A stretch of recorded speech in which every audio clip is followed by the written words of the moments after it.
Today I'm going to do a little talk on a receiver of mine. It's a Pioneer SX-440. This is not a demonstration of anything. This is just a little talk. So if you want to see a demonstration, you're going to have to watch somebody else's channel, because I don't play any music or fit around with the buttons and stuff like that. I basically just talk about the unit. This unit was part of basically I would call it a family. There were a couple made that had the, also here you can see the midnight, it's got what's called a midnight black front panel, and this was the smallest one, the SX-440, and there's also a SX-770 and there's a SX-990. I think it cost somewhere around $200 back in the day, and it was, I don't know if I just mentioned this, it was built from I think 1970 to 1973. It puts out 12 watts continuous into an 8 ohm load, and that is that it has less than 1% distortion if you inject a sine wave of 1 kilohertz. Now with this thing, I mean, you really cannot have a big party and use this thing. Also, I would recommend getting, you're going to have getting pretty, you're going to have to get speakers with a high sensitivity rating. You know, like the higher the number, the better. A lot of times you see it'll be like 88, 90, 92, 94. The higher the number, the better, because it only puts out 12 watts per channel. So if you like listening to ear-splitting music, this might not be your thing. Now, if we look at the cabinet here, now I look, this is supposed to be oiled walnut. It actually is wood, so it's not just some foil here, some plastic foil. That might be a drawback, because with plastic foil, that's a lot easier to work with than real wood. And then you can always get the plastic foil, take the old plastic foil off and put new one on. Now working with real wood is a little bit more difficult. And if we look at the front panel here, there's not too much on it, on this thing. I have not yet had a SX-770 and SX-990.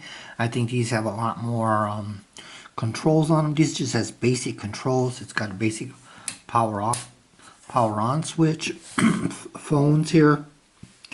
You can shut the speakers off or on, but I don't think you can do four.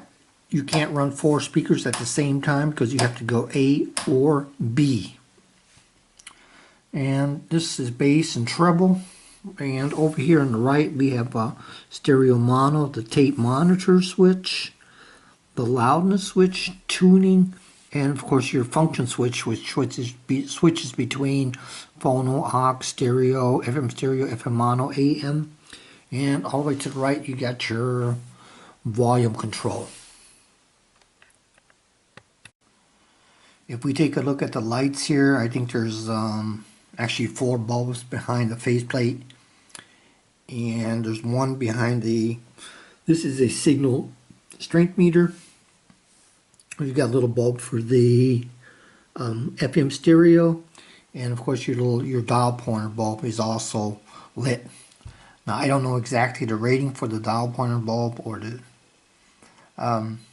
yeah, I think I do know for this. This here is the same as those, and the bulbs, they are all 6 volts.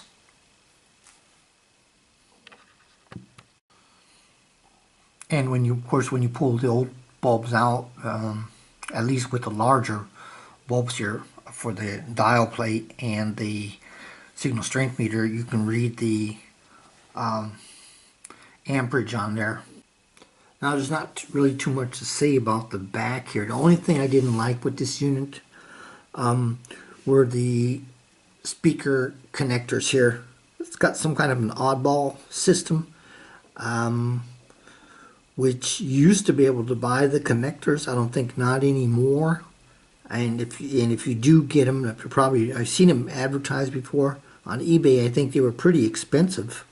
But what I did, I just took the wire and I I had thicker speaker wire and I just put it in there, just thrust it in there. I basically soldered the ends first, or I guess you could twist them together and then hook them up like that. And fuses, I think these 2 fuses here, that's for the amp section. I think there's one for the left, one for the right, and of course in here there's a line fuse. Now I took the cover off real quick, and here's the inside. You can see 2 of the output transistors. There's actually 4 of them, 2 for each channel, and both of these, at least these 2 you see, the other 2 also, they're all NPN transistors. I believe this is called a quasi-complementary circuit. And the driver section then would be used NPN and PNP. That's why the complementary, that's why they say complementary. And you can see here the transistors here, they're not that large, so that's where I tell you it's not going to be putting out too much power. And it's got a 3-gang tuning capacitor here, and of course that's the tuner section. Actually, I thought the tuner section on this unit was pretty good. So if it doesn't bother you that you can't like bring the house down, and you might want to have this in a small bedroom or something like that, you should contemplate getting this. So it's actually a handsome unit. And here seems to be like the tone board. I'm not sure yet if the drivers are on there. I don't think I'm going to go any further with this unit. And here you can see the bulbs sticking out there. I think that's about all I have to say about this unit. I really can't think of anything else. Of course, in the back it's got your standard hookups for your FM, and it's got a AM type ferrite rod type antenna. That's basically about all I can say about this unit without getting too deep into it and prolonging this video too long. Thanks for watching.